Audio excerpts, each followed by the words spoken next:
वर्धा जिल्ह्यामध्ये फळपिकाखालील क्षेत्र वाढावं या उद्देशानं कृषी विभागामार्फत आम्ही आज कार्यशाळा आयोजित केली होती.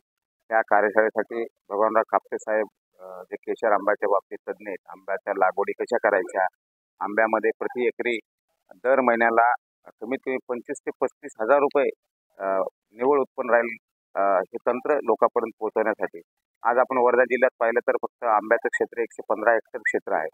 आम्ही कृषी विभागाच्या क्षेत्रीय कर्मचाऱ्यामार्फत ज्या ज्या लोकांना आंबा लागवड करायची आहे अशा लोकांना आज आम्ही इथे बोलवलंय आणि आंबा लागवडीचं तंत्रज्ञान काय आहे आणि आंबा हे आपण शेतावरती लागवड करून त्याचं उत्पन्न सुद्धा आपण घेऊ शकतो ही संकल्पना म्हणजे आपण आंब्याचं झाड मागे जर बघितलं आपण प्रत्येकाच्या शेतात एखादा 2 झाड असायचे फक्त आपण खाण्यापुरतंच वापरायचो परंतु आंब्याचं सुद्धा आपण आपल्या शेतावरती आर्थिकदृष्ट्या उत्पन्न मिळवण्यासाठी लागवड करून सुद्धा आपण उत्पन्न घेऊ शकतो हाच उद्देश डोळ्यासमोर ठेवलेला आहे.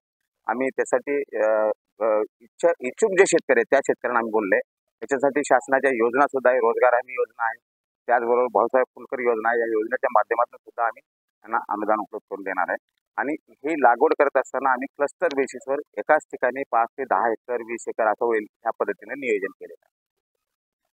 शेतकरी बांधवांना आव्हान म्हणजे आपण जे पारंपरिक पिकं जे घेतो त्या पिकापेक्षा आपल्याला प्रत्येक शेतकऱ्यांनी जास्त हाय व्हॅल्यू क्रॉप ज्याला म्हणतो आपण, फळबाग असेल, भाजीपाल्याकडे सुद्धा समजा 10 एकर जर आपल्याकडे एकूण क्षेत्र असलं तर एखादा एकर तरी फळबाग शेतकऱ्यांनी जर केलं तर त्याचा आर्थिक उत्पन्नावर निश्चितच भर पडेल. ह्या उद्देशानेच आपण शेतकऱ्यांना ही कार्यशाळा आयोजित केलेली आहे.